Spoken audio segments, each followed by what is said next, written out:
Bienvenue pour cette nouvelle exploration. Aujourd'hui, on s'attaque à un sujet qui peut sembler un peu intimidant, Hmm. la philosophie. Notre source, c'est une vidéo YouTube, les clés pour comprendre la philosophie facilement. L'idée, c'est de dépoussiérer un peu tout ça. Oui. Sortir de l'image un peu rébarbative parfois. Exactement. La philo, au fond, c'est avant tout questionner ce qu'on croit savoir, ce qu'on tient pour acquis.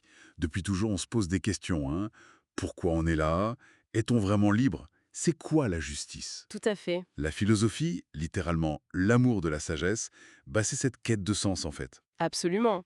Et c'est important de dire tout de suite que ce n'est pas une science exacte. Ah oui, Il n'y a pas de vérité unique, prouvable comme en maths ou en physique. C'est une démarche de pensée, une interrogation constante. d'accord. Et la vidéo source, elle souligne bien que même si certains textes sont, bon, complexes, comme l'éthique de Spinoza, Oui, réputé difficile celui-là. voilà. Bah, il y a des approches pour les rendre plus accessibles. Notre objectif ici, donc, c'est d'extraire l'essentiel de cette vidéo, d'explorer un peu les grandes branches de la philo, Mhm. et de montrer que c'est pertinent même pour les idées les plus ardues. Alors, commençons ce voyage. La vidéo, elle propose un parcours en 4 domaines clés. On commence par la métaphysique, derrière ce mot un peu savant. Oui, se cache une question. Qu'y a-t-il au-delà du visible? De quoi le monde est-il vraiment fait?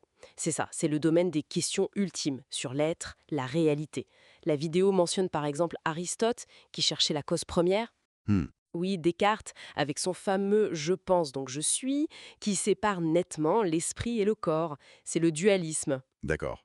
Et puis Spinoza, lui, qui s'oppose à ça avec le monisme. Pour lui, esprit et corps, c'est les deux faces d'une même pièce, quoi.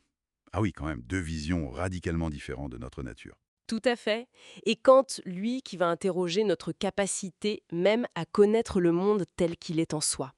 Bon, une fois qu'on a réfléchi à la nature du monde, et la question suivante, c'est logiquement, comment on doit y agir? C'est l'éthique, ça. Exactement. Comment bien agir?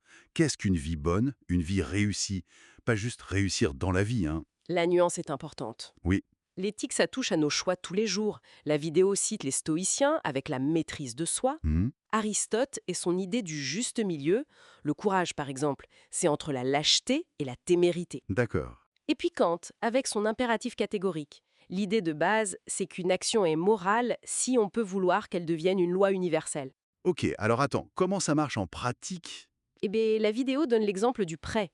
Imagine que tu empruntes quelque chose et que tu décides de ne pas le rendre. Hmm, Si tout le monde faisait ça, plus personne n'aurait confiance et le concept même de prêt disparaîtrait. Donc l'action de ne pas rendre n'est pas morale selon ce critère. Ah oui, vu comme ça rend le concept beaucoup plus parlant. D'accord. Après l'action individuelle, on en vient à l'organisation collective. La politique. Voilà. Comment on vit ensemble? Comment on organise la société? Un domaine avec des implications très directes pour le coup. Ah oui, la vidéo évoque Platon et ses philosophes rois.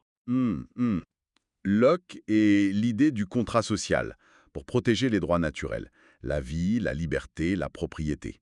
Ça, c'est la base de beaucoup de nos systèmes actuels, non? En grande partie, oui. Mais la vidéo mentionne aussi Machiavel, avec une vision plus pragmatique, on va dire. C'est-à-dire? Ben, pour lui, l'important, c'est la stabilité de l'État. Et parfois, la fin justifie les moyens, même si ces moyens sont moralement discutables. L'ordre avant tout. D'accord. Deux visions très différentes du pouvoir. Et enfin, pour articuler tout ça, il faut un outil.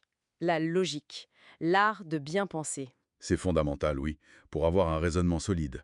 Ça peut paraître un peu abstrait, non? Alors, oui et non. La vidéo rappelle le syllogisme d'Aristote, le fameux «tous les hommes sont mortels, Socrate est un homme, donc...» Donc, Socrate est mortel. Oui, le classique. Internet. Ah, incroyable. Ça, c'est une connexion qu'on fait pas souvent. Ce n'est donc pas juste un exercice pour le plaisir de l'esprit. Pas du tout. Alors justement, à quoi ça sert tout ça aujourd'hui? La vidéo insiste sur quoi? Elle insiste sur le fait que la philo, ça nous aide à questionner nos croyances, à analyser les situations de manière critique, à agir plus en accord avec nos valeurs. C'est un outil pour naviguer dans le monde actuel, quoi. Exactement. Dans le flot d'informations, c'est crucial. C'est vu comme un moteur de progrès social et aussi un outil pour une vie plus riche de sens. C'est le libre arbitre et le déterminisme. Ah oui, l'exemple de l'échelle. Alors, raconte. Imagine une échelle. Descartes, lui, il se voit en haut, adulte, conscient. Il regarde autour et il dit « Bon, je suis là par ma volonté. Je peux choisir d'aller à droite, à gauche. Je suis libre. » Il constate sa liberté, là, maintenant. Voilà. Il ne remet pas en question le chemin qui l'a mené là. Spinoza, dans cette métaphore, commencerait en bas. Ok. À chaque barreau, la naissance, l'environnement, les expériences, il constaterait qu'il n'a pas choisi ces étapes. Elles se sont imposées à lui. Mhm. Arrivé en haut, même s'il a l'impression de choisir, sa conclusion serait « ce choix apparent est en fait le résultat nécessaire de tout ce qui a précédé ». Donc, le sentiment de liberté serait une illusion, ou plutôt l'ignorance des causes qui nous poussent à agir. C'est une simplification, bien sûr, mais ça illustre bien deux visions radicalement opposées de la liberté humaine. C'est une très belle image, en effet. Ça rend un débat philosophique assez pointu beaucoup plus accessible. C'est le but? On voit bien que la philosophie, comme le montre cette vidéo, c'est loin d'être inaccessible ou réservé à une élite.